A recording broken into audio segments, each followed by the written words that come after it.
আমরা আগে স্টেজে আসলেই বলতো, হুজুর সময়টা তো বড্ড খারাপ, আপনি তো ভাই সব জানেন, বুঝে শুনে কথা বলে ওয়াজের রীতি টানেন। উস্কানি ফুস্কানি মূলক বলবেন না কোনো কথা, এই মঞ্চে রাজনীতি ভাই করবেন না অযথা। আমরাও ভাই কুরআন জানি, মানি মোটামুটি, ঝামেলাতে থাকি মাঝে মাঝে নিয়ে ভোটা ভুটি। মক্তবেতে শিখেছিলাম আলিফ বা তা সা, কোরআন হাদিস মোটেও জানি না এমন কিন্তু না। মক্তবেতে শিখেছিলাম আলিফ বা তা সা, কোরআন হাদিস মোটেও জানি না এমন কিন্তু না। তাই রাজনীতি চলবে না, ও হুজুর রাজনীতি চলবে না, তাই রাজনীতি চলবে না, ও ভাই রাজনীতি চলবে। এবার কি বলতো, হুজুর এই মাহফিল কিন্তু এবার ৪র্থ বার্ষিকী, তাতে কি? এর আগে ৩ বার হয়েছে, ঢাকা থেকে হুজুর এনেছিলাম, তো কি হয়েছে? সেই হুজুরি ওয়াজ করিল কত মধুর সুর, কবরেতে গেলে পাবো ৭০,০০০ হুর। এমন ওয়াজ আছে না নাই? অমুক হুজুর ওয়াজ করে কত মধুর সুর, কবরেতে গেলে পাবো ৭০,০০০ হুর। অনেক দোয়া আছে পড়লে কোটিতে সওয়াব, সারা জীবন পাপ করিলেও পেয়ে যাব মাফ। বাপ দাদার নাজাত দিতে করেছি ৪০, আমার বেলায় 4টা গরু গোয়াল ঘরে পোষা। আমিও ভাই কিছুটা জানি, মানি না তা না, ছোটবেলায় শিখেছিলাম আলিফ বা তা সা। তাই রাজনীতি চলবে না, ও হুজুর রাজনীতি চলবে না, তাই রাজনীতি চলবে না, ও ভাই রাজনীতি চলবে। এরপরে কি বলে, হুজুর আপনি মনে করছেন আমি মানি না? মানি। আমি বললাম কি মানেন? বলছে হুজুর গো মিলাদ করি, কিয়াম করি, যাই বাবার মাজারে, হয়তো একটু বিড়ি টানি পথের হাটের বাজারে। আছে না নাই? মিলাদ করি, কিয়াম করি, যাই বাবার মাজারে, হয়তো একটু বিড়ি টানি ফুলতলার বাজারে। ফজর নামাজ হয় না পড়া, থাকি তখন নিদে, আল্লাহর কসম হয় না কাজা, নামাজটা 2 ঈদে। আছে না নাই? 2টা ঈদে ঢাকাতে আসে আর নামাজ আদায় করে। ইমাম সাহেব বাড়তি 6 তাকবীর দেয়, উনি 6টা রুকু মেরে বসে থাকে। আছে না নাই? মিলাদ করি, কিয়াম করি, যাই বাবার মাজারে, হয়তো একটু বিড়ি টানি ফুলতলার বাজারে।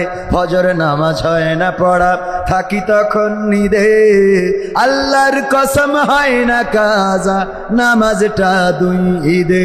নিয়মিত চেষ্টা করি পড়তে জুম্মা নামাজ, সেদিন শুধু হয় না পড়া, যেদিন থাকে কাজ। 3টা জুম্মা করলে কাজা, মুসলিম থাকে না, এই হাদিসটা ভালো করে আমার আছে জানা। তাই রাজনীতি চলবে না, ও হুজুর রাজনীতি চলবে না, তাই রাজনীতি চলবে না, ও ভাই রাজনীতি চলবে। এবার বলে কি, হুজুর এই যে কোরআন এ পড়েছি, আমি পড়েছি, আমার স্ত্রী পড়েছে, আমার সন্তান পড়েছে, শ্বশুর শাশুড়ি সবাই পড়েছে। আমি বললাম তাতে কি হয়েছে? কয় কিন্তু কোরআনে জিহাদ মিহাদ কোথায় আছে দেখিনি কোনখানে, দরগা পীরের মাজার আমার অনেক বেশি টানে গো বাবা, অনেক বেশি টানে। আছে না নাই? কোরআনে জিহাদ খুঁজে কথা কয় না, কেন পায়নি? পড়ে না, পড়ে কিন্তু বোঝে কোরআন পড়ে কিন্তু বোঝে। আমার মিজান ডাক্তার, উনার চেম্বার আছে না এখানে, আপনারা চিকিৎসা নেন কিনা? ফুলতলার জনপ্রিয় ডাক্তার। আমি যশোর থেকে রুগী নিয়ে আসি উনার কাছে, কোনো কমিশন নিই না, আর উনিও টাকা নেয় না। আবার মনে করেন না যে কমিশনে রুগী নিয়ে আসে, আমি দুর্নীতি কমিশন না। তো উনি ওই ভিড় হয় বলে চিন্তা করেছে একটা ময়না পাখি কিনে, লোক না রেখে একটা ময়না পাখি কিনেছে। কি পাখি? ময়না পাখি কিনেছে। ময়না পাখি কিনে ওইটারে বুলি শিখাইছে যে লাইন দাও, এক এক করে আসো, লাইন দাও, এক এক করে আসো। ময়না পাখি ওইটাই বলে যে লাইন দাও, এক এক করে আসো। লোকের যখন ভিড় হয়ে যায় তখন ওই ময়না পাখি সবাই বলে লাইন দাও, এক এক করে আসো। তো সবাই বলে দেখো পাখি বলতেছে লাইন দাও, আর তোমরা মানুষ লাইন দাও না, এই নাও লাইন দাও সোজা করে। তবে সবাই সোজা করে লাইন দিয়ে এক এক করে ডাক্তারের চেম্বারে যায়, রুগী দেখে, ডাক্তার দেখে চিকিৎসা দেয়। কোনো এক কারণে এক রুগী মারা গেছে ডাক্তারের কাছে। তো ওই দিন সবাই খেপে গেছে, ফুলতলার এই রুগী মারা গেল কেন, ডাক্তারের মারতে হবে। তো লোকজনের জমা হয়ে গেছে, ময়না পাখি বলতেছে লাইন দাও, এক এক করে এসো, লাইন দাও।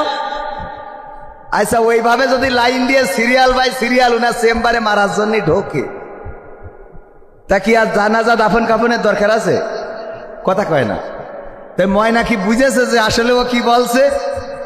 বুঝতে পারিছেন কিনা? আমাদের এই জাতীয় কোরআন থেকে বলে হুজুর রাজনীতি করবেন না, রাজনীতি করা যাবে না। এইগুলো যারা বলে ওরা আসলে জানেই না এর মধ্যে রাজনীতি আছে নাকি নাই। কথা কয় না। এই জন্যে ওদের শিখানো বলি, ওই যে শিখাই দিয়েছে হুজুররা রাজনীতি করে, মাহফিলে আসলেই বলতে হবে রাজনীতি করা যাবে না, ওরা ওই শিখানো বলি বলে। তাইলে কি বলছে হুজুর? জিহাদ মিহাদ কোথায় আছে দেখিনি কোনখানে, দরগা পীরের মাজার আমার অনেক বেশি টানে, সেথায় গেলে শর্টকাটে ভাই জান্নাত পাওয়া যায়, পরকালে তরাই নেবে চিন্তা তেমন নাই। পীর সাহেবের কাছে মুরিদ আমি আমার নেতা, বছর বছর নজরানা দি আমি আবার সেথা, হইলে ওরস কোনোভাবে মিস তো করি না, ওখান থেকে আল্লাহ রাসূল হয়েছে জানা। তাই রাজনীতি চলবে না ও হুজুর, রাজনীতি চলবে না, তাই রাজনীতি চলবে না ও ভাই, রাজনীতি চলবে। কিন্তু আমাদের কথা কি? আমাদের কথাও রাজনীতি চলবে না। আমাদের কথা হলো কোরআনের নীতি চলবে। কিসের নীতি? আর এই কোরআনের নীতি করার কারণে যদি কেউ বাধা দেয় তাহলে তাকে বলবো তুমি আগে এলেম অর্জন করে তারপর এখানে আসো। এখন আর আগের মতো স্টেজে উঠে বাধা দেওয়ার দুঃসাহস করার মতো আল্লাহর ওলি নাই।